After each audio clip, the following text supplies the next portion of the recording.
하이델베르 교리문답 제15질 제37문 고난을 받으시고 라고 말할 때 당신은 무엇을 고백합니까?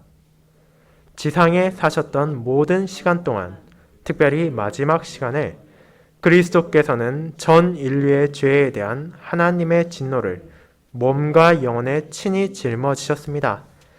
그렇게 유일한 속죄의 희생제물로 고난받으심으로 그분은 우리의 몸과 영혼을 영원한 저주로부터 구속하셨으며 우리를 위해서 하나님의 은혜와 의와 영생을 얻으셨습니다. 제38문 왜 그리스도께서 재판장 본디오 빌라도 치하에서 고난을 받으셨습니까? 그리스도께서는 무지하셨지만 지상의 재판관에 의해 정죄를 받으시고 그리하셔서 우리 위에 내려진 하나님의 준엄한 심판에서 우리를 자유롭게 하셨습니다. 제39문 그리스도께서 다른 방법이 아니라 십자가에 못 박혀 죽으신 것은 특별한 의미가 있습니까? 그렇습니다. 십자가에 달려 죽으셨다는 것에서 그리스도께서 친히 내 위에 놓여있는 저주를 제거하셨다는 사실을 나는 확신할 수 있습니다. 왜냐하면 십자가에 못 박힌 사람은 하나님께 저주를 받은 것이기 때문입니다. 말씀봉사 후에는 찬송 1, B장 1, 2, 3절을 통해 사도신경을 함께 찬송을 고백한 후 찬송 19장의 4절, 5절, 6절을 이어서 부르도록 하겠습니다.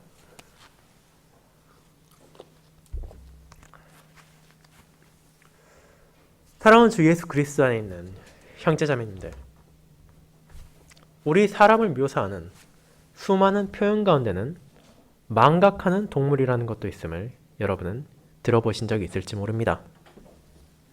이 말은 그 표현 그대로 우리 사람은 무언가를 잘 잊어버린다는 것입니다. 1885년 에빙하우스라는 심리학자는 이에 대한 연구를 통해 사람이 무언가를 듣고 배운다고 하더라도 그것을 떠올리고 기억하려고 노력하지 않는다면 단 하루만 지나도 그 배운 것의 67% 이상을 잊어버린다는 것을 밝혀냈습니다. 그렇게 우리는 무언가를 잊고 또 잊어가며 특별히 과거에 경험했던 아픔이나 슬픔, 괴로움에 대해서는 의식적으로 기억하지 않으려고 합니다. 하지만 반대로 그와 같은 마음각에 저항하여 계속해서 기억하기 위해 분투하는 것 역시 존재합니다. 일반적으로 사람은 자신이 겪은 고통과 역경에 대해서는 시간이 지남에 따라 그것을 잊어가고 혹은 미워하곤 하지만 반대로 누군가가 자신을 위해 어려움을 겪었을 때는 그것을 기억하고 쉽게 잊어서는 안 된다는 것을 잘 알고 있습니다. 자녀들은 자신을 양육하기 위해 부모가 기꺼이 베푼 희생과 노고를 잊지 않을 것입니다. 비록 어린 시절 그 의미에 대해 몰랐다 하더라도 점점 성장해 나감에 따라 그것이 얼마나 큰 희생과 사랑이었는지를 깨닫게 됩니다. 동시에 한 나라의 국민인 사람들은 현재를 살고 있는 우리가 누리고 있는 것이 전 세대의 노력과 성취가 있었기에 주어진 것임을 기억하며 그들의 노고를 기념하려고 합니다. 그와 같이 일반적인 사람은 자신이라는 한 개인이 경험한 고난은 가급적 잊으려 하지만 반대로 그런 자기를 위해 다른 사람이 기꺼이 어려움을 감수했다면 이를 기억하려 하고 이를 감사하려 합니다. 그렇다면 이제 우리 모두가 결코 잊지 말아야 할 한 분의 고난을 다시 살펴보며 이를 기억하도록 합시다. 그분께서는 이 세상의 어떤 부모도 감히 견뎌낼 수 없는 고난을 기꺼이 받아들이셨습니다. 그 고난은 사람들이 일반적으로 떠올릴 수 있는 극히 드물지만 그럼에도 끔찍한 이 세상의 고통을 넘어선 것입니다. 동시에 성도는 그분께서 그런 힘든 고난을 당하신 목적이 그분 자신의 죄와 잘못에 대한 값을 치른 것이 아니라는 것을 고백하며 그리고 그분께서 그런 일을 당하셔선 안 되는 죄가 없는 온전히 순전하신 분이라는 것을 고백하게 됩니다. 하지만 그런 그분께서 나를 위하여 어떤 사람도 감당할 수 없으며 겪을 수 없는 가장 두렵고도 강력한 심판을 받으셨다는 것을 우리는 사도신경을 통해 고백합니다. 그렇다면 우리를 위해 이 모든 고난을 경험하신 분은 누구십니까? 이를 통해 우리가 살아서나 죽어서나 결코 잊어서는 안 되는 크고 놀라운 은혜를 베푼 분은 바로 누구십니까? 그분은 참 하나님이며 참 사람이자 의로우신 우리의 중보자, 우리의 구원자이신 예수 그리스도이십니다. 그리고 이 진리를 전하는 교리문답 제15주일을 저는 우리는 예수 그리스도께서 고난받으셨음을 믿습니다 라는 제목으로 살펴보며 과연 그분이 받으신 고난이 어떤 성격을 가지고 있으며 그 목적이 무엇인지를 다시 되새기며 우리가 이를 잊지 않고 기억하도록 하는 시간을 가지도록 하겠습니다. 첫 번째, 예수 그리스도께서 받으신 고난의 성격. 두 번째, 예수 그리스도께서 받으신 고난의 목적을 통해 이를 다시 되새겨 보겠습니다. 첫 번째, 예수 그리스도께서 받으신 고난의 성격에 대해 알아보겠습니다. 형제자매 여러분, 지난주 우리는 주 예수 그리스도의 성육신이 어떤 의미를 가지고 있는지 살펴보았습니다. 그 시간을 통해 알아본 것은 이 성육신이라는 고백이 단순히 딱딱하고 차가운 교리적 지식이 아니라 모든 하나님의 자녀들에게 큰 위로를 주는 복음이라는 사실입니다. 예수의 소명을 받으시고 그리스도의 직분을 감당하신 하나님의 독생자 우리의 주님께서 이 땅에 오실 수 있는 수많은 방법 가운데 성령님의 역사하심을 잉태되사 동정녀 마리아를 통해 오셨다는 것은 우연히 발생한 것이 아니라 반드시 그래야만 하는 필요가 있었기 때문입니다.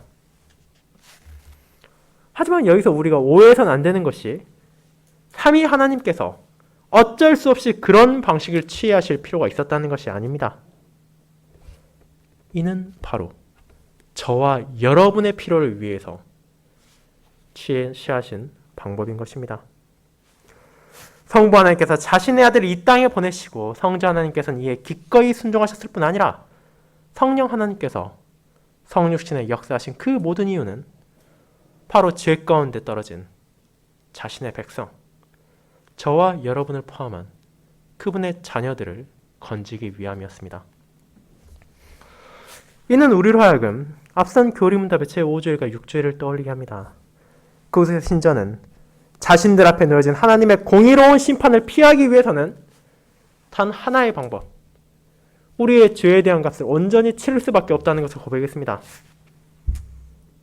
그런데 이 죄에 대한 값을 우리 자신은 결코 갚을 수도 없을 뿐더러 이 세상의 다른 어떤 피조물도 우리를 대신하여 치를 수 없습니다.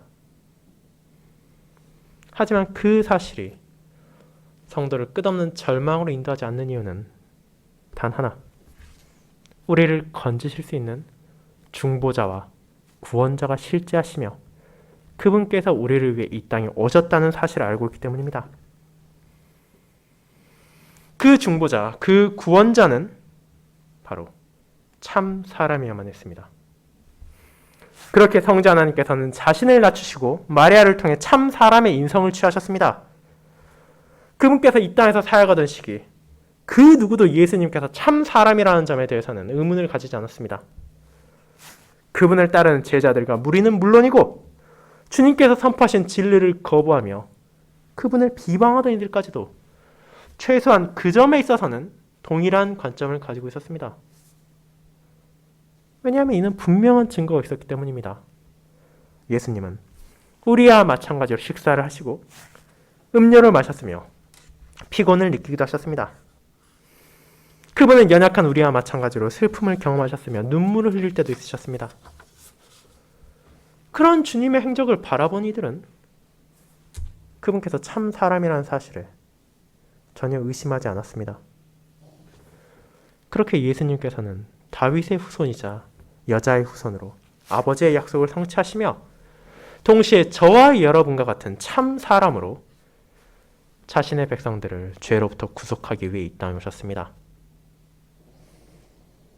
하지만 그 중보자의 조건은 참 사람이라는 한 가지만이 아님을 우리는 알고 있습니다.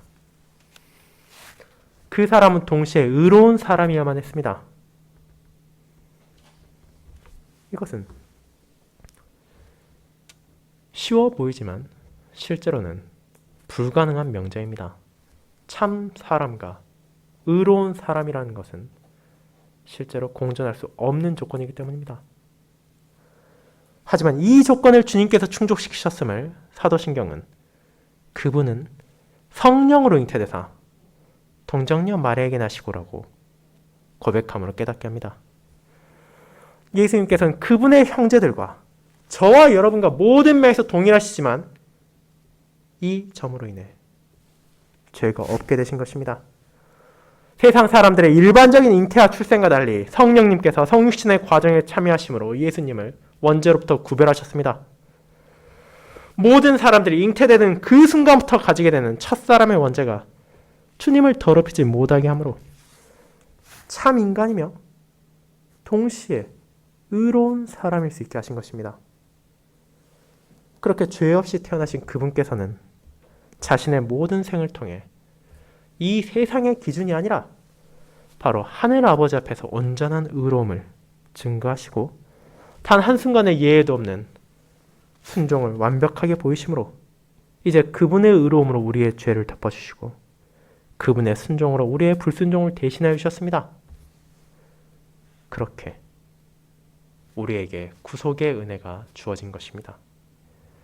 하나님의 아들께서 성육신을 통해 우리와 같은 참 사람으로 이 땅에 오시고 죄가 없음에도 불구하고 우리 죄에 대한 대가를 치러주심으로 하늘아버지께서 그분께 접붙여진 우리를 의롭다 칭하시고 더 이상 우리를 버려야 할 죄인이 아니라 그분의 자녀로서 받아들여 주셨습니다.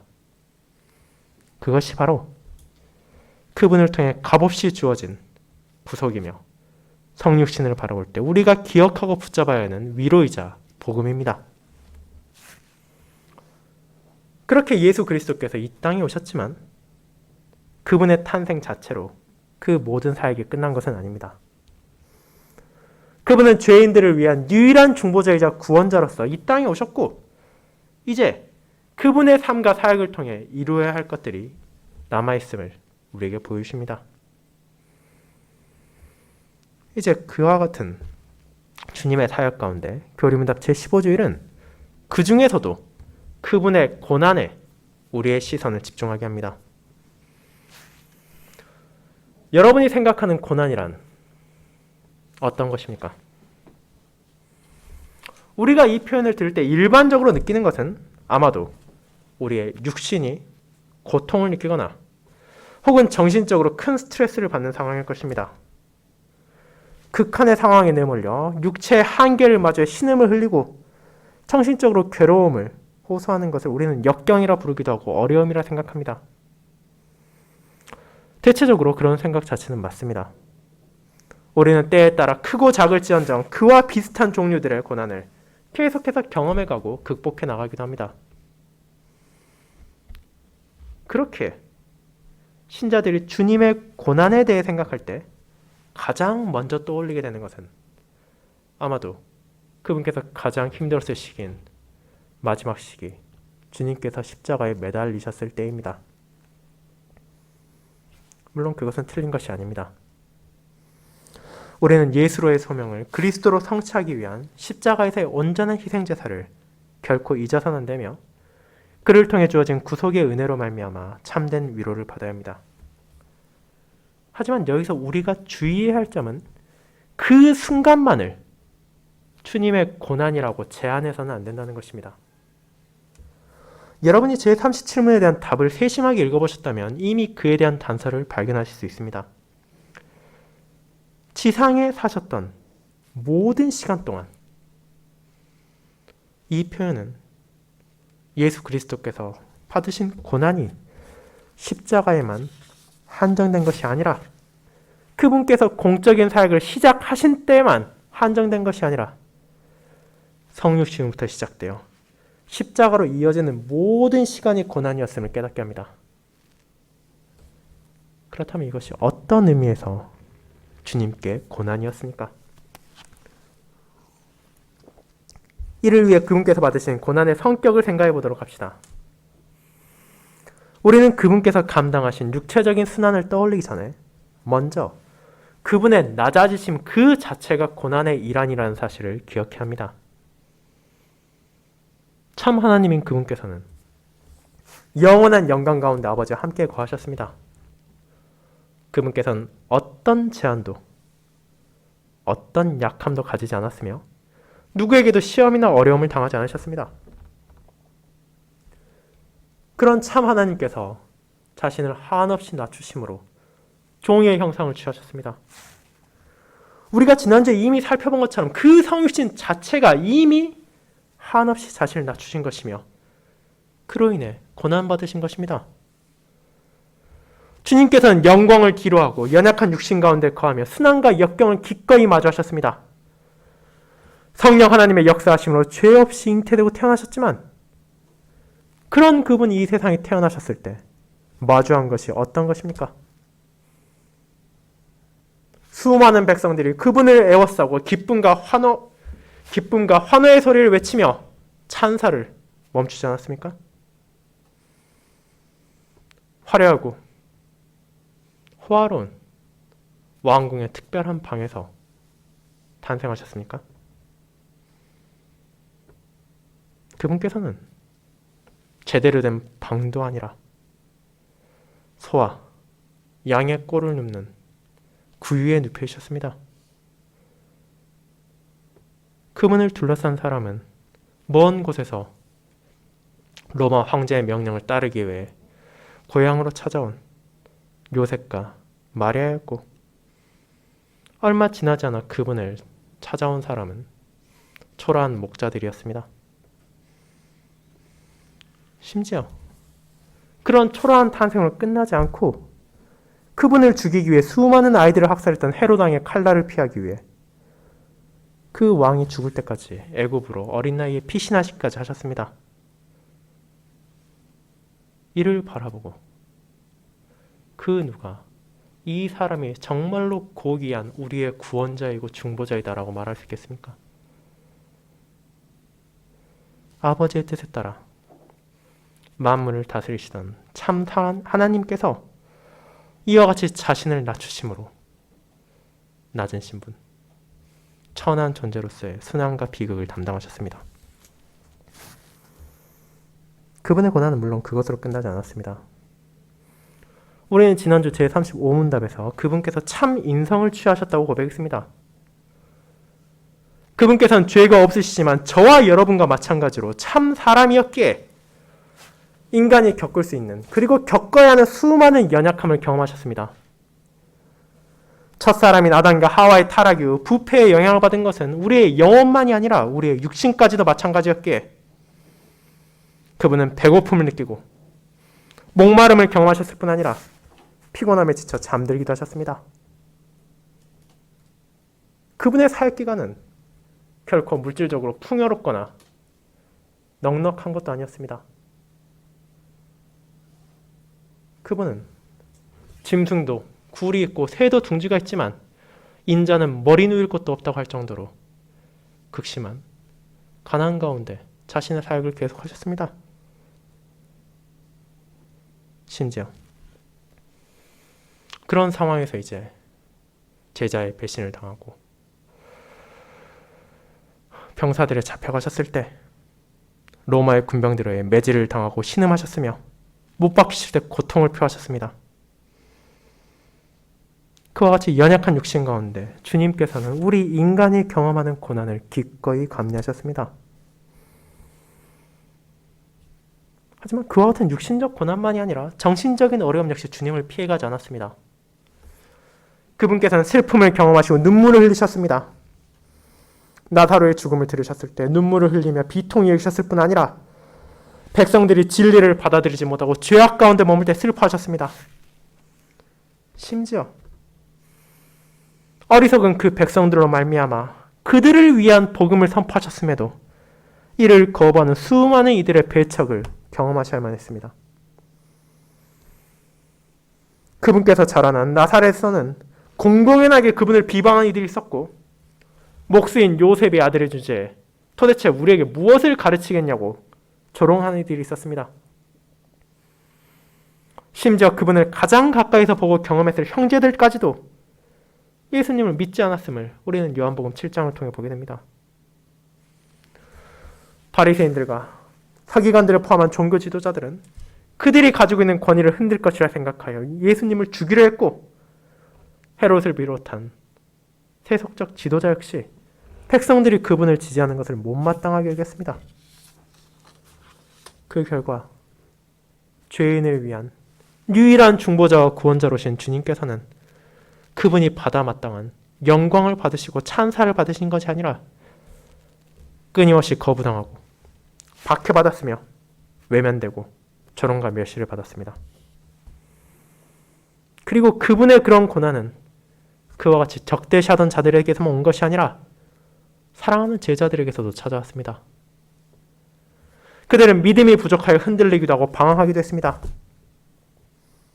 그리고 마침내 시편 41편 9절에서 다윗이 노래한 내가 신뢰하여 내 떡을 나누어 먹던 나의 가까운 친구도 나를 대적하여 그의 발꿈치를 들었나이다라는 예언이 그분을 통해 성취되었습니다. 그분과 한 식탁에서 떡과 포도주를 나눠 먹던 12제자 가운데 한 명은 위대한 스승을 배신하여 그분을 원수들의 손에 넘겨줬으며, 다른 제자는 공개적으로 나는 그 사람과 관련이 없다고 3차례나 선언하기까지 했습니다. 나머지 10제자 역시 두려움에 휩싸여 뿔뿔이 흩어졌으며, 심지어 주님께서 부활하신 이후에도 몰래 숨어 자신들도 해함을 당하지 않을까 공포에 떠는 모습을 통해 예수님께서 전하신 진리를 온전하게 받아들이지 않았음을 보여주었습니다. 그 모든 것이 어찌 주님께 고난이 아닐 수 있겠습니까? 그럼에도 지금까지 제가 언급한 육체적인 고통과 정신적인 어려움, 이와 같은 것들은 이 세상에 살아가는 사람들 역시 아주 드물게 마주하기도 하고 경험할 수도 있습니다. 자신의 뜻을 이해하지 못하는 사람들에게 박해를 받는 자, 절친한 친구의 배신을 당한 자를 여러분은 아마도 찾아볼 수 있을지 모릅니다. 하지만 그 모든 고난의 정점인 여러분이 익히 알고 있는 십자가는 어떻습니까?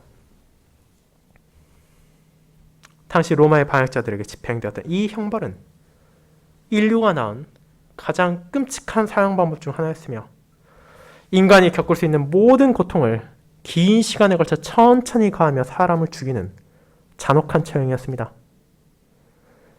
심지어는 육체적 고통만이 아니라 수많은 민중 앞에서 벌거벗겨 십자가에 매달아 놓음을 통해 한없는 모욕과 수치를 주므로 한 개인을 사회적으로도 몰락시켜버리는 두려운 형벌이었습니다. 그럼에도 우리가 로마의 역사를 살펴보면 십자가에서 죽임당한 사람은 예수 그리스도 한 분만이 아닙니다. 그분 전에도 이 형벌로 죽임당한 자가 있었고, 그분 이후로도 특별히 네로 시대의 많은 기독교인들은 믿음을 지키기 위해 기꺼이 자신의 생명을 내어놓음을 통해 십자가형을 받아 목숨을 빼앗겼습니다. 자, 아마도 가장 극심한 고통이었던 이 십자가조차도 그와 동일한 고통을 받은 사람이 분명히 있습니다. 하지만 그럼에도 그들이 겪은 고난, 우리가 겪을 수 있는 고난과 주님이 겪으신 고난에는 근본적으로 동일할 수 없는 이유가 있습니다. 그 이유는 바로 그들이 경험할 수 있는 육체적, 정신적인 고통의 차원이 아니라 그분만이 겪으신 유일한 영적인 고난의 성격이 있었기 때문입니다. 이 영적인 고난은 이 세상에 누구도 겪지 못했던 것이며 감당할 수 없는 것이었습니다. 그것을 주님께서는 십자가에서 받으셨습니다. 그 고난이 무엇입니까? 전 인류의 죄에 대한 하나님의 진노입니다. 이것은 단순히 우리 몸에 가해지는 끔찍한 고통에 제한된 것이 아니었습니다. 사람들이 조롱하고 사람들 앞에서 벌거벗긴 채로 피를 흘리고 오물을 흘리는 정신적인 고통에만 제한된 것도 아닙니다. 바로 하나님의 독생자께서 하늘 아버지로부터 버림을 받았습니다. 그것이 바로 이 세상에서 인간이 마주할 수 있는 그 어떤 고난, 그 어떤 역경과도 비교할 수 없는 가장 큰 고난입니다. 주님께서는 이 끔찍한 고통 가운데 다음과 같이 외치셨습니다. 나의 하나님, 나의 하나님, 어찌하여 나를 버리셨나이까? 그것은 바로 하나님의 은총이 주어지지 않는다는 것이며, 하나님께서 얼굴을 가리셨다는 것이며, 하나님의 사랑으로부터 분리되었다는 것이기에 예수님께서는 특별히 이 마지막 시간에 가장 고통받으셨습니다. 사랑하는 형제자매 여러분, 이와 같은 주님의 고통에 대해 우리는 기억해야 할 필요가 있습니다. 주님께서는 이 땅에 사역을 하던 모든 시간에 걸쳐 고난받으셨음을 잊어서는 안 됩니다. 그분께서 우리와 같은 인간의 육신을 취하시고 자신이 받으셔야 마땅한 모든 영광을 내려놓으심이 얼마나 큰 낮아지심인지를 알아야 합니다. 그분께서 연약한 우리와 마찬가지로 육신의 주림과 목마름, 아픔과 가난을 경험하셨다는 것을 알아야 하며, 참 사람으로서 슬픔을 느끼고 눈물을 흘리며 배신과 박해로 어려움을 마주하셨음을 알아야 합니다. 그리고 무엇보다도 그 누구도 감당할 수 없는 하나님의 공의로운 심판을 십자가에서 기꺼이 짊어지셨음을 잊어서는 안 됩니다.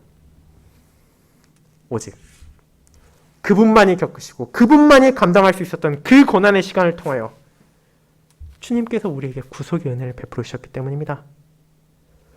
이는 한 명의 의인이 무의미하게 죽어간 것이 아니라 하나님의 영원한 구속 경륜 가운데 아버지의 약속을 성취하신 것이며, 그리고 이를 통한 목적까지도 분명히 이루셨다는 것을 우리는 이어지는 두 번째 대제에 살펴볼 것입니다.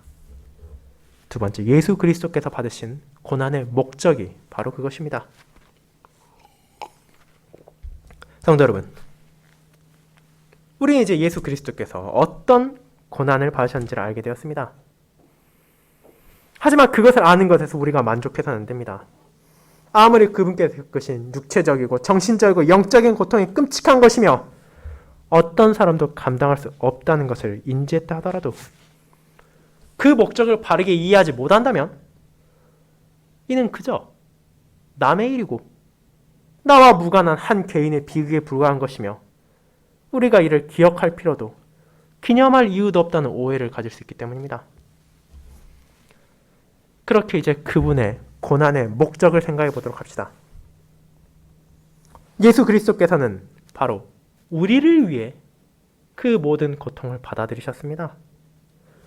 그리고 이 목적은 제38문답을 통해 더욱 분명하게 드러납니다. 이 세상의 법정에 죄를 심판받고 그에 대한 대가를 치르는 죄인들은 너무나 많습니다. 우리나라에만 교도소에 수용되어 있는 사람들은 5만 명이 넘습니다. 하지만 주님은 그와 같이 일반적으로 죄에 대한 형을 선고받아 집행된 죄인들과 다르다는 것을 우리는 알게 됩니다. 그분께서는 수많은 죄인들과 달리 참으로 의로운 사람이었다는 것을 만인에게 드러내는 요소가 바로 본디오 빌라도의 법정이었습니다. 로마 법원의 총독이었던 그는 유대인 지도자들을 끌고 온 예수님을 신문하고 그에게서 죄를 발견할 수 없다고 공적으로 선언했습니다. 그렇게 일반적인 관례에 따르자면 이제 죄가 없는 사람은 자연히 풀려나고 거짓된 공격으로 그분을 무고했던 이들이 심판을 받아야 할 것입니다. 그러나 실제로 어떤 일이 일어났습니까? 유대인들은 빌라도를 정치적으로 압박했고 그를 견디지 못했던 빌라도는 마침내 그분께서 십자가에 못 박히도록 넘겨주었습니다. 그 결과 세상의 재판관으로부터 무죄 선언을 받았음에도 불구하고 주님께서는 마치 끔찍한 죄를 저지른 범죄자인 것처럼 정죄를 받아 백성들 가운데서 모욕적으로 죽임당하셨습니다. 이는 그저 과거에 한 의인이 부패한 정치적 상황으로 인해 목숨을 잃었다는 역사적인 사실을 넘어 그분께서 왜 의로우심에도 불구하고 죽임당하셨는지를 신자들이 기억하게 합니다. 그 이유는 바로 하나님의 공의와 사랑 때문입니다. 빌라도의 법정에서 의롭다 선언받으셨으나 죽임을 당한 주님을 통해 이제 그분께서는 하나님의 법정에서 죄인이라 선언된 그분의 백성들에게 생명을 주셨습니다. 주님께서 본디오 빌라도 치하에서 극심한 고통을 당하셨습니다. 죄인인 우리가 아니라 그분께서 채찍질을 당하시고 십자가를 끌고 갔으며 마침내 골고다 언덕에서 나무에 매달려 죽임당했습니다. 그 모든 과정, 특별히 마지막 시간을 걸쳐 그분께서는 육체와 영혼에 가장 극심한 고통을 당하시고 죄인을 향한 하나님의 공의로운 진노를 감당하셨습니다. 왜냐하면 하나님께서는 진정 공의로우시며 그분의 기준은 어떤 경우에도 변하지 않기에 그 외에 다른 방식으로는 우리를 위한 구속이 주어질 수 없으며 우리를 멸망에서 건져낼 수 있는 길이 없었기 때문입니다.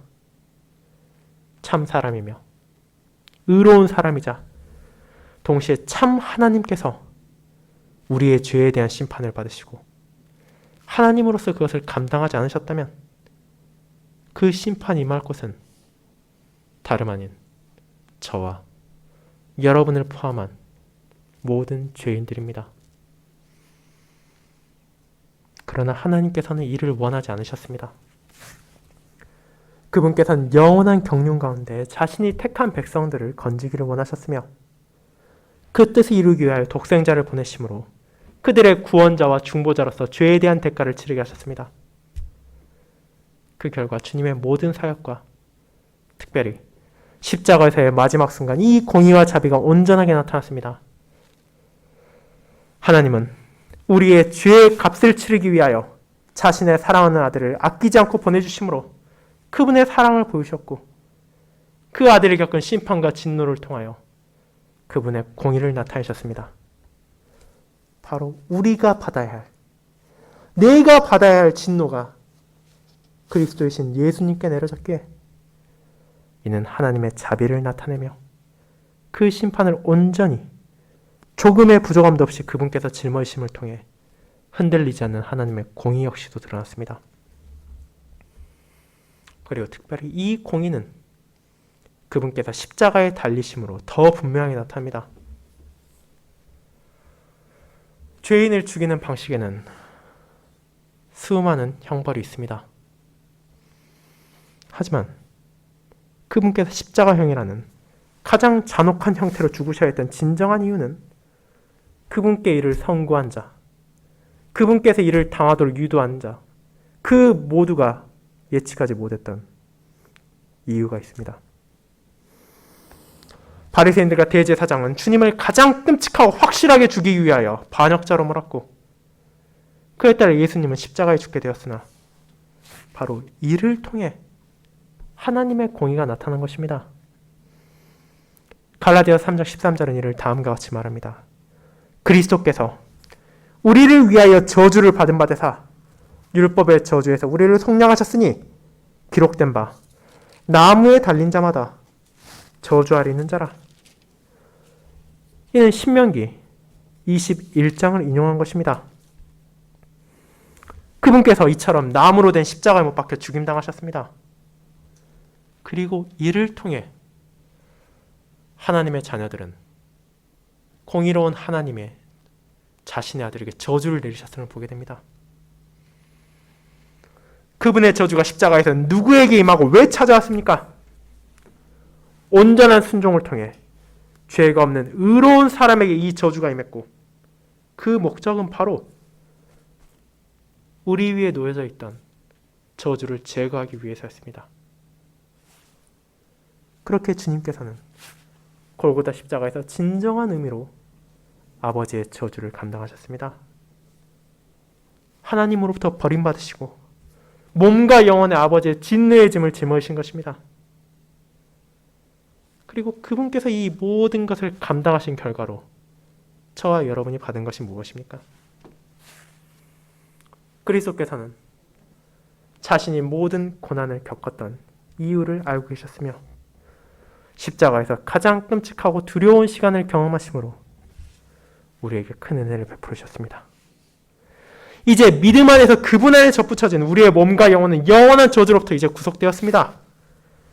하나님 앞에서 의로우시고 이 세상에서도 의로우신 예수 그리스도께서 죄인인 저와 여러분을 대신해 심판을 받으셨습니다. 다른 그 누구도 아닌 우리의 유일한 중보자와 구원자이신 예수님께서 자신의 몸과 영혼에 죄에 대한 하나님의 진노를 짊어지심으로 이제 우리의 몸과 영혼에 그것이 임하지 않게 된 것입니다. 그리스도 안에서 우리는 하나님의 저주가 아니라 영원한 생명과 의와 은혜를 얻게 되었습니다. 그것이 바로 자신의 백성을 죄에서 건지실 소명을 가지고 이 땅에 오셨던 예수님께서 끝없는 고통을 감내하심으로 베푸신 구속의 은혜입니다. 그 사실을 알고 있었기에 앞서 잠깐 언급했던 네로 시대에 죽었던 수많은 순교자들, 그 이후에도 믿음을 지키며 죽어간 많은 신자들은 고통을 받으며 목숨을 잃고 화영장의 이슬로 사나하면서도 아버지의 돌보심에 대한 확신을 가질 수 있었습니다. 비록 자신들이 지금 모욕을 받고 생명을 잃는다 하더라도 주님께서 자신들을 위하여 아버지로부터 버림받으셨기에 하늘 아버지께서 자신들을 버리지 않으신다는 진리를 붙잡았기 때문입니다. 그것이 우리가 앞서 로마서 8장에서 읽은 내용이기도 합니다. 그러므로 이제 그리스도 예수 안에 있는 자에게는 결코 정죄함이 없나니 이는 그리스도 예수 안에 있는 생명의 성령의 법이 죄와 사망의 법에서 너를 해방하였음이라. 제16주일에서 추가적으로 살펴보겠지만 그리스도께서 우리를 위하여 정죄받으셨기에 죄와 사망의 법에서 해방되었다는 그 확신이 신자로 하여금 이 놀라운 진리 안에서 모든 것을 내려놓을 수 있게 합니다. 바로 그리스도께서 우리를 위해 고난받으셨기에, 그리스도께서 우리를 위해 아버지로부터 버림받으셨기에 우리가 이 세상에 마주하는 그 어떤 역경과 고난이라 하더라도 아버지로부터 버림받은 것이 아니라는 확신을 이 고난을 고백함으로 우리가 가지게 되는 것입니다. 그것이 그리스도께서 자신의 고난을 통해 베푸신 구속의 은혜입니다. 사랑하는 성도 여러분, 이제 저와 여러분은 왜 우리가 벌써 2000년이 넘게 흘러버린 과거의 한 사람의 고난을 기억해야 되는지를 알게 되었습니다. 어째서 보편적이고 의심할 바 없는 기독교 신앙의 신도들인 사도신경이 그리스도의 성육신만이 아니라 그분의 고난에 대해서 고백하게 한지를 깨닫게 되었습니다. 이는 하나님의 말씀을 요약하여 그분의 고난의 특별함만을 알려주는 것을 넘어 그 모든 고통과 시련이 바로 저와 여러분의 구속을 위한 것임을 깨닫게 합니다. 그분께서 저와 여러분의 자리에서 우리를 대신하여 고난받고 우리를 대신하여 피를 흘리시고 우리를 대신하여 나무에 매달리심으로 하나님의 저주를 감당하셨습니다. 이와 같은 그리스도의 사역을 통해 우리의 죄에 대한 값이 치러졌습니다. 참 하나님께서 연약한 육신을 취하시고 어떤 죄도 없음에도 불구하고 전 인류의 죄에 대한 하나님의 진노를 짊어지셨습니다. 그리고 그 사역을 통해 온전한 희생제사가 완성되었기에 이제 그분 안에서 우리에게는 영원한 저주가 아니라 영원한 생명이 주어졌습니다. 세상에 누구와도 비교할 수 없는 참된 의인이 탄생의 순간으로부터 시작하여 온갖 종류의 비참함을 경험하고 생애의 마지막 기간에 그 누구도 경험하지 못했으며 짊어질 수도 없는 육체와 영혼의 가장 극심한 고통을 당하시고 하나님의 공의의 진노를 경험하시며 아버지의 저주까지도 받아들이셨습니다. 그리고 그 목적은 단 하나, 바로 죄로 인해 신음하고 아버지의 심판 앞에서 두려워하는 여러분을 위해서입니다. 그리하여 그분의 고난으로 말미암아 여러분의 죄가 보상되었고 참되고 영원한 구속이 주어졌습니다. 이 사실을 통해 여러분은 이제 왜 우리가 그리스도의 고난을 믿어야 하는지, 왜 그분의 순환과 고통의 순간을 기념하고 잊지 말아야 하는지를 깨닫게 됩니다. 바로 우리를 위해 그분께서 고통을 당하셨기에 이제 그 은혜를 받은 자로서 신자는 그리스도의 모든 고난을 외면하지 않고 기억하며 그를 통해 주어진 하늘아버지의 사랑에 감사하게 됩니다. 사랑하는 광주교회교회 성도 여러분, 이 고난을 통해 주어진 구속의 은혜를 이번 한 주의 삶에서도 잊지 않도록 합시다. 우리가 이 복음을 붙잡는다면 이 세상에서 마주하게 되는 그 어떤 고난과 시련이라 하더라도 우리를 흔들리거나 쓰러지게 하지 못할 것입니다.